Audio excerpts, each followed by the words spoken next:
A dúpẹ́ lọ́wọ́ Ọlọ́run fún àǹfààní tó tún fún wa ní àkókò yìí láti wà lórí ètò wa Oore Ọ̀fẹ́ fún Ìyípadà. Ẹ ṣé gbogbo ẹ̀yin ọkàn tí ẹ ń wò wá tí ẹ sì ń máa pè wá láti ṣàlàyé ohun tí ẹ kọ́ nínú ọ̀rọ̀ Ọlọ́run fún wa. A ti ń kọ́ ẹ̀kọ́ lórí ta ni Jésù ń ṣe. A ti kọ́ ẹ̀kọ́ yìí pé a fìdí ẹ̀ múlẹ̀ pé Ọlọ́run fi yé wa wípé Jésù ni Mèsáyà náà, Jésù ni olùgbàlà, Jésù ni ọmọ Ọlọ́run, Jésù ni Ọlọ́run. Àwa bẹ̀rẹ̀ sí wo àwọn tó jẹ́rìí. Ẹ̀rí ẹni kíní tá a sì ń wò lọ, òun náà ni ẹ̀rí Jòhánù onítẹ̀bọmi. À ń wo ẹ̀rí Jòhánù onítẹ̀bọmi. Kí ni nǹkan tí Jòhánù onítẹ̀bọmi pè Jésù? Ó pe Jésù ní ọ̀dọ́ àgùntàn. Kí ló pe Jésù o? Ó pe Jésù ní ìmọ́lẹ̀. Lónìí, ó pe Jésù ní ìyè. Ìwé Jòhánù orí 3 ẹsẹ̀ 16. Bíbélì wípé ẹni tí ó bá gba ọmọ gbọ́, ó ní ìyè àìnípẹ̀kun. Ẹni tí kò bá gba ọmọ gbọ́ kì yóò rí ìyè, ṣùgbọ́n ìbínú Ọlọ́run ń bẹ lórí rẹ̀. Ẹ jẹ́ kí a gbàdúrà. Olúwa ṣe yín lọ́ba nítorí pé ẹ fún wa lórí ọ̀fẹ́ yìí. Olúwa, èròǹgbà wa náà ni pé kó òtítọ́ ọ̀rọ̀ yín kó lè ran àwọn tó nílò Jésù lọ́wọ́. Kó òtítọ́ ọ̀rọ̀ yín kó lè ní ipa rere láyé wa. Ọlọ́run ẹ jọ̀ọ́, ẹ gba iṣẹ́ yìí ṣe fúnra yín. Ẹ gba ọ̀rọ̀ yín sọ fúnra yín. Ẹ yìn ara yín lógo ní orúkọ Jésù Kristi, Olúwa wa. Àmín. Ẹ̀rí kẹta ni pé Jésù ó ní ìyè Ọlọ́run. Ìpè ẹni tí ń jẹ́ ìyè, òun ẹni tí ń jẹ́ Jésù Kristi. Bíbélì sì fi yé wa ní ọ̀pọ̀lọpọ̀ ọ̀nà ìpè Jésù ní ìyè. Jòhánù orí 17. Ẹ̀nà ìwé ẹsẹ̀ 3, ó ní ìyè àìnípẹ̀kun náà sì ní èyí, kí wọn kí ó lè mọ̀ ọ́, ìwọ nìkan Ọlọ́run òtítọ́, àti Jésù Kristi ẹni tí ìwọ ṣe kí ni o, tí ìwọ rán. Ẹni tí ó bá mọ Ọlọ́run tòótọ́, ó gbọ́dọ̀ mọ Jésù Kristi. Ẹni tí kò bá ti mọ Jésù kò lè mọ Ọlọ́run tòótọ́. Ìbéèrè mi ni pé ṣé o mọ Jésù? Ẹ kí n tún ṣàlàyé fún wa pé ìyè tí a pè Jésù yìí, òun ni ìyè Ọlọ́run. Ìwé Jòhánù orí 3 ẹsẹ̀ 5. Bíbélì wípé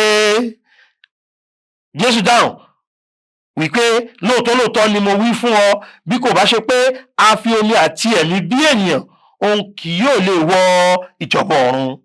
Ẹni tá a bá bí tó bá ní ìyè, ó gbọ́dọ̀ jẹ́ pé ẹ̀mí Ọlọ́run ló fún ní ìyè náà.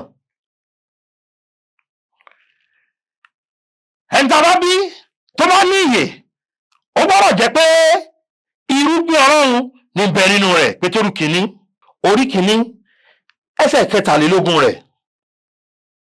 Bí a ti tún yín bí, kì í ṣe láti inú irú tí díbàjẹ́ wá, bí kò ṣe èyí tí kì í díbàjẹ́, nípa ọ̀rọ̀ Ọlọ́run tí ń bẹ láàyè tí ó sì dúró.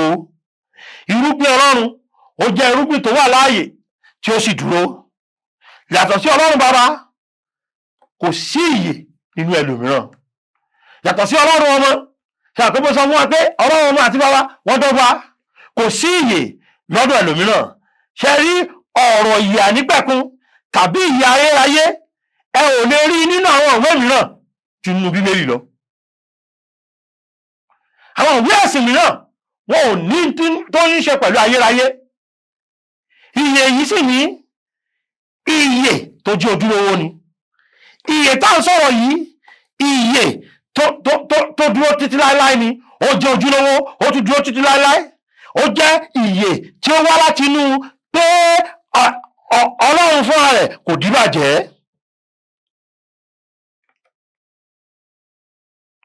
ìyè tó wá jọ̀fẹ́. Róòmù orí kẹfà ẹsẹ̀ kẹtàlélógún ó nítorí ikú ní èrè ẹ̀ṣẹ̀, ṣùgbọ́n ẹ̀bùn ọ̀fẹ́ Ọlọ́run ní ìyè tí kò ní pẹ̀kun nínú Kristi Jésù Olúwa wa. Ǹjẹ́ mọ̀ pé ìyè yìí Ọlọ́run kò béèrè owó, Ọlọ́run kò béèrè obì, Ọlọ́run kò béèrè ẹ̀sìn, Ọlọ́run kò béèrè ìwà lọ́wọ́ wa, ó fẹ́ bùn wá ni. Àwọn nǹkan yẹn tó bá ti jẹ́ pé a nílò láti san ìwà ká tó ní ìyè àìnípẹ̀kun, a jẹ́ pé kì í ṣe ẹ̀bùn mọ́. Ṣé ẹ sì rí, kò ṣeé ṣe fọ́lọ́run láti parọ́, kò ṣeé ṣe rárá. Ọlọ́run kì í ṣe kí ni o, kì í parọ́. Ọlọ́run kì í ṣèké, Ọlọ́run kì í sì ṣàṣìṣe. Tó bá jẹ́ pé ìyè ọjọ́ díẹ̀ ni, yóò pè ní ìyè ọjọ́ díẹ̀. Tó bá jẹ́ ìyè oṣù díẹ̀ ni, yóò pè ní ìyè oṣù díẹ̀. Tó bá jẹ́ ìyè ọdún díẹ̀ ni, yóò pè ní ìyè ọdún díẹ̀. Ṣùgbọ́n gbogbo ìgbà ọ̀rọ̀ méjì ló ń lò déédéé, àìnípẹ̀kun tàbí ayérayé. Méjèèjì fi hàn wípé kò ní gbèdéke. Méjèèjì fi hàn wípé kì í tán. Ìyè tí kì í sọnù ni, ìyè tí kì í ṣá ni, ìyè tí kì í doríkodò ni, ìyè tó wà títí láéláé ni, ìyè tí ayé èṣù ẹ̀ṣẹ̀ kò lè jágbà ni, ìyè tí kì í díbàjẹ́ ni ìyè tó wà nínú Jésù Kristi. Ẹ wò mí bàbá màmá, ṣé o ti ní ìyè? Ọmọ ọdún 15 ni mí ní ọjọ́ kejì nínú oṣù kẹwàá ọdún 1996. Nígbà tí ọ̀rọ̀ ìyè yé mi, ẹ wò ó, aládùúrà ni màmá mi, ẹ wò ó, ọ̀mọ̀wé ni bàbá mi. Bàbá mi mọ̀wé, wọ́n sì fẹ́ràn láti kàwé. Àwọn tí mò ń sọ fún yín, abúlé wọn bí wọn sí o, ṣùgbọ́n ọ̀mọ̀wé ni wọ́n. Bàbá mi ọmọ ìjọ onítẹ̀bọmi ni wọ́n. Màmá mi wọ́n jẹ́ díákónì níjọ Àpọ́stélì ti Kristi. Ṣé kí n sòótọ́ fún wa? Àwọn méjèèjì bí wọ́n ṣe dáa tó ni, wọ́n á máa ṣètọrẹ àánú, wọn ò lè fún mi ní ìyè àìnípẹ̀kun. Ìtọrẹ àánú wọn, ìwé mímọ́ wọn, àdúrà gbígbà wọn kò lè fún mi ní ìyè àìnípẹ̀kun. Ẹni tó jáfáfá gbà ó ní bàbá mi. Ẹni tó lè sọ fún ọ léra wọn wípé ìtọrọ rẹ lọ́wọ́ èṣù, ìtọ́ kankan lá, Olúwa ni mo tọrọ rẹ lọ́wọ́ rẹ̀, ó ní màmá tó bí mi. Ṣùgbọ́n ìyè kò sí lọ́wọ́ màmá mi, ìyè kò sí nínú màmá mi. Ẹ kí n fi tí ìyè hàn wá Jòhánù kìíní orí 5, ẹ̀yin náà wo ẹsẹ̀ 11. Bíbélì wípé ẹ̀rí náà sì lé èyí pé Ọlọ́run fún wa ní ìyè àìnípẹ̀kun, ìyè yìí sì ń bẹ nínú ọmọ rẹ̀. Tí ìyè bá ń bẹ nínú ọmọ Ọlọ́run, ó túmọ̀ sí pé ká gbà pé okùn yìí ó ní ìyè. Mo tẹ̀ tún ti rí ohun tó tún sàn. Ká gbà pé ìwé yìí ní ìyè. Ká gbà pé Bíbélì yìí ó ní ọmọ Ọlọ́run. Bíbélì wá ṣàlàyé fún wa pé àkọsílẹ̀ náà ní pé Ọlọ́run fún wa ní ìyè àìnípẹ̀kun, ìyè yìí bẹ nínú kíni o, ọmọ rẹ̀. Ó túmọ̀ sí pé ọmọ Ọlọ́run rẹ̀ àbí ìyè rẹ̀, a ó wá fi kíni o, ìyè ń bẹ nínú kíni o, ọmọ Ọlọ́run. Ẹni tí ò bá ti gba ọmọ Ọlọ́run kò lè ní ìyè. Ó ò lè fa ìyè nìkan yọ kó o tọ ọmọ Ọlọ́run nù. òtítọ́ ọ̀bẹ ni pé tó bá ní ìyè ó gba ọmọ Ọlọ́run ni, ìwọ́n tó bá ti gba ọmọ Ọlọ́run báyìí kí ló gbà pẹ̀lú rẹ̀ ó ti gba ìyè pẹ̀lú rẹ̀. wòmí bàbá wòmí màmá, ó ti gba ọmọ Ọlọ́run gbọ́ náà.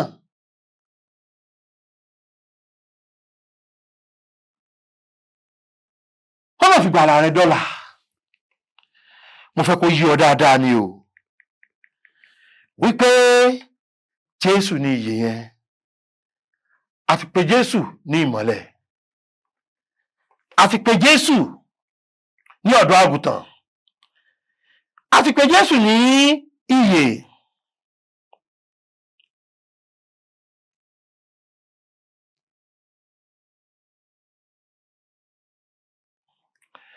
kí ni a tún a lè pè Jésù? A lè pè Jésù ní Ọlọ́run, Olúwa. Jésù ní kí ni o? Olúwa. Jòhánù orí 3 ẹsẹ̀ 21. Jòhánù orí 3 ẹsẹ̀ 21. Bíbélì wípé ẹni tí ó ti òkè wá ju gbogbo ènìyàn lọ. Ẹ máa gbọ́ o. Ẹni tí ó ti ayé wá ti ayé ni, a sì máa sọ ohun ti ayé. Ẹni tó ti ọ̀run wá ju gbogbo ènìyàn lọ. Àwọn èèyàn máa béèrè pé ta bá sọ nípa ọ̀run wọn ni ta ló ti lọ bẹ̀ rí? Jésù ti lọ bẹ̀ rí, ó ti wá. Òun ni Jésù fi sọ pé òun ti ọ̀run wá. Ìwé Jòhánù fi yé wa pé Jésù ti ọ̀run wá. Ìpè wíwá rẹ̀ sì ní òun ni ó kí ni o? Olúwa. Jòhánù orí 1 ẹsẹ̀ 15. Bíbélì wípé Jòhánù sì jẹ́rìí pé ó sì kígbe wípé èyí ni ẹni tí mo sọ̀rọ̀ rẹ̀ pé ẹni tí ń bọ̀ lẹ́yìn mi ó pọ̀ jù mí lọ nítorí ó wà síwájú mi. Oṣù 6 ni Jòhánù onítẹ̀bọmi fi ju Jésù lọ. Ó sì ní Jésù wà síwájú òun. Ìwé Kólósè orí 1 ẹsẹ̀ 17. Kólósè orí 1 ẹsẹ̀ 17. Ẹ máa gbọ́ nǹkan tí Paul wí nípa Jésù. Ó ní òun sì wà ṣáájú ohun gbogbo. Látètè kọ́ ṣe lọ̀rọ̀ wà. Ọ̀rọ̀ wà pẹ̀lú Ọlọ́run. Ọlọ́run sì kí ni o? Ọlọ́run sì ni ọ̀rọ̀ náà. Jésù wà ṣáájú ohun gbogbo. Jésù wà ó ga ju ohun gbogbo lọ. Jésù ó ju ohun gbogbo lọ. Jésù wípé kò sẹ́ni tó nínú gbogbo ẹni tàbí ní obìnrin, kò sẹ́ni tó ga ju Jòhánù onítẹ̀bọmi lọ. Ṣùgbọ́n Jòhánù onítẹ̀bọmi jẹ́wọ́ pé Jésù ṣe kí ni o? Ó jù ú lọ. Jòhánù orí 3 yẹn ẹsẹ̀ 22. 32. Ohun tí ó ti rí tí ó sì ti gbọ́, èyí náà sì ni ó ń jẹ́rìí rẹ̀, kò sì sí ẹni tí ó gba ẹ̀rí rẹ̀. Ẹni tí ó gba ẹ̀rí rẹ̀ fi èdìdí pé òtítọ́ li Ọlọ́run, nítorí ẹni tí Ọlọ́run ti rán ń sọ ọ̀rọ̀ Ọlọ́run, nítorí Ọlọ́run kò fi ẹ̀mí rẹ̀ fún un nípa òṣùwọ̀n. Jésù, ẹ̀mí Ọlọ́run tó wà nínú rẹ̀ kò lóṣùwọ̀n. Ó ga púpọ̀. Ọlọ́run ọ̀rá sáyé ká lè mọ Ọlọ́run tòótọ́ ni. Ẹni tí ò bá ti gba Jésù kò lè mọ Ọlọ́run tòótọ́. Ìjà pé Jésù ó ga ju gbogbo èèyàn lọ ní àṣẹ.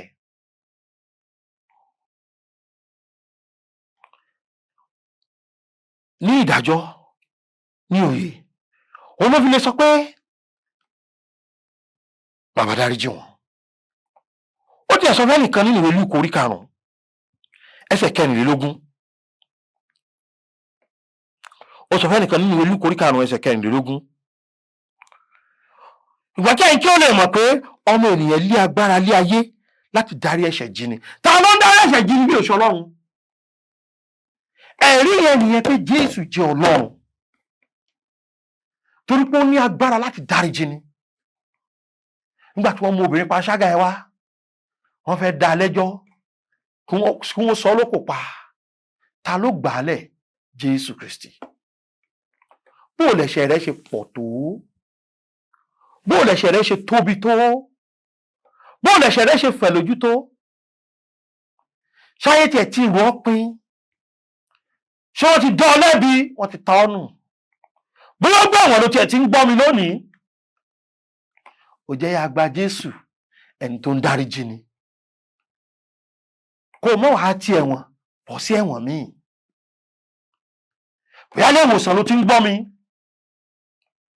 kó o mọ̀ wá ti ayé nínú ìnira bọ́ sínú ìnira ọ̀run àpáàdì. Òun ni mo ṣe ń pè ọ́ pé òun ni Olúwa tó lè dáríjì ni, òun ni Olúwa tó wà ṣáájú ohun gbogbo, òun ni Olúwa tó ga ju ohun gbogbo lọ, òun ni Olúwa tó láṣẹ lórí ohun gbogbo, ó láṣẹ láti dáríjì ni, ó láṣẹ láti gbárílà, ó láṣẹ láti sọ ní dọmọ Ọlọ́run, ó láṣẹ láti sọ ní ẹni ìtẹ́wọ́gbà, ó láṣẹ lórí ikú. Bíbélì wípé ikú oró rẹ̀ dà, ìsà òkú ìṣẹ́gun rẹ̀ dà. Ẹ mọ̀ nǹkan tó ṣe, Bíbélì wá wípé ògo ni fọ́lọ́run tó fún wa ní ìṣẹ́gun nínú Jésù Kristi. Aṣẹ́gun àti àjogún ni a jẹ́ nípa ìṣẹ́ Kristi, a ní ìṣẹ́gun. Bólúwa jẹ́ tiwa kì yóò ṣubú, kò sóhun tó lè borí agbára rẹ̀, torí pé kò sẹ́ni tó ga jùlọ. Jẹ́ kí n rán ọ létí pé Jòhánù ti jẹ́rìí wípé Kristi ni ìmọ́lẹ̀, bóun kọ́ ni ìmọ́lẹ̀ náà. Jòhánù ti jẹ́rìí wípé Jésù ni ọ̀dọ́ àgùntàn náà, wípé òun ò lè kẹ́ṣẹ̀ ẹnìkankan lọ, Jésù nìkan ló lè kẹ́ṣẹ̀ aráyé lọ. Jòhánù ti jẹ́rìí wípé Jésù ni ìyè, ìyè tí kò ní pẹ̀kun, ìyè tó jẹ́ ojúlówó, ìyè tó ń bẹ nínú rẹ̀. Jòhánù ti jẹ́rìí wípé Jésù ni Olúwa ohun gbogbo, wípé ó ṣáájú ohun gbogbo, ó ga ju ohun gbogbo lọ, ó láṣẹ lórí ohun gbogbo, ó láṣẹ láti dáríjì ni, ó láṣẹ láti sọ ní dọmọ Ọlọ́run, ó láṣẹ láti gbanilà. Bíbélì wípé iye àwọn tí ó bá gbà á, òun ni a fi agbára fún láti di ọmọ Ọlọ́run. Ohun tó nílò láti ṣe ni pé kó gba Jésù. Má fira rẹ ṣeré o bàbá, má fira rẹ ṣeré o màmá, má fira rẹ ṣeré arákùnrin, má fira rẹ ṣeré arábìnrin. Ó láṣẹ lórí ohun gbogbo. Jòhánù jẹ́rìí pé òun ni ìmọ́lẹ̀, kí àwa ká má bàa wà nínú òkùnkùn. Jòhánù jẹ́rìí pé òun ni ọ̀dọ́ àgùntàn tí kò lábàwọ́n ni, èyí tí a pa nítorí èmi àti yín, kí èmi àti yín bá lè di ẹni ìgbàlà. Jòhánù jẹ́rìí pé òun ní ìyè, ìyè ayérayé, ìyè ọ̀fẹ́ ni, ìyè tó dájú ni, tó ń fúnni ní ìgbàlà, tó ń sọ ní dọmọ Ọlọ́run. Jòhánù jẹ́rìí wípé òun ni Olúwa. Ọ̀pọ̀lọpọ̀ ni ò ní gba ẹ̀rí yìí, ṣùgbọ́n èmi ti jẹ́rìí fún ọ lónìí wípé òun ló ń dáríjì ni, òun ló ń sọ ní dọmọ Ọlọ́run. Ṣé ó gba Jésù báyìí? Kò sí bẹ́ṣẹ̀ rẹ ṣe pọ̀ tó, yóò fọ̀ wọ́n lẹ́ẹ̀kan ṣoṣo sí ni, kì í ṣọ̀sọ̀ọ̀sẹ̀. Ẹ̀ẹ̀kan tó bá ti fọ̀ yẹn, ó ti bọ́ lọ́wọ́ ikú, ègbé, ọ̀run àpáàdì. Olúwa dúpẹ́ fún gbogbo ọkàn tó ń tẹ́tí sí wa. Jẹ́ kí ẹ̀rí Jòhánù yìí ran àwọn ènìyàn yìí lọ́wọ́, kí ó lè gba Jésù yìí, Jésù ìmọ́lẹ̀, Jésù ọ̀dọ́ àgùntàn, Jésù ìyè, Jésù Olúwa Ọlọ́run wa. Jẹ́ kí àwọn èèyàn lè gbà á lónìí. Bá ṣe tẹ́lú wa báyẹn tó fẹ́ gba Jésù, kó o lè rí ìdáríjì ẹ̀ṣẹ̀ gbà, kó o lè rí ìsọdọmọ gbà, kó o lè di ọmọ Ọlọ́run. Sọ fún Jésù pé o mọ̀ pé ẹlẹ́ṣẹ̀ ni ọ́. Sọ fún Jésù pé o mọ̀ pé o jẹ̀bi ikú. Sọ fún Jésù pé o mọ̀ pé ó kú nítorí rẹ. Pé Jésù sọ́kàn rẹ pé Jésù jọ̀ọ́ wá sínú ọkàn mi. Mo gbà ọ́ gẹ́gẹ́ bí olùgbàlà mi lónìí. Tó o bá gba Jésù yìí, yóò gbà ọ́ là. Sọ pé Jésù mo dúpẹ́ torí pé o ti gbà mí là. Jésù Olúwa wa. Àmín. Orúkọ mi ni Babátúndé Emmanuel Àjàyí. Mo ń wàásù ní ìjọ Victory Independent Baptist Church ní gbogbo aago 10 ní gbogbo àárọ̀ ọjọ́ ìsinmi àti láago 5:30 láwọn ìrọ̀lẹ́ ọjọ́ ìsinmi àfi ìrọ̀lẹ́ ọjọ́ ìsinmi àkọ́kọ́ nínú oṣù. Mo ń wàásù ní gbogbo ọjọ́rú ní aago 5 sáago 6. Mo ń wàásù ní mo ń gbà ìpàdé àdúrà wa láago 5 sáago 6 ní gbogbo ọjọ́ Ẹtì. Gbogbo ọjọ́rú ní ìpàdé ẹ̀kọ́ Bíbélì wa yẹn láago 5 sáago 6. Ìwọ náà wàá kọ́ ọ̀rọ̀ Ọlọ́run pẹ̀lú wa. Lẹ́yìn ìgbà tó ti gba Jésù yìí, church wa wà ní ìlú Péjú Bódìjà. O lè gba ìsọ̀ pákó Bódìjà wọlé, o lè gba Agbowó Express wọlé, o lè gba Agilójú Junction wọlé, o lè gba Ìyànà Bódìjà Express wọlé. Gbogbo àwọn ọ̀nà yìí ló já ìjọ Ọlọ́run wa. Kò jìnnà rárá sí Balógun Bakery. O lè pè wá lórí 070-3808-5652 tàbí 070-8768-2122 tàbí 070-5530-7492. Àlàáfíà Ọlọ́run kó máa bá yín gbé. Ó dàbọ̀. Oore ọ̀fẹ́ ṣá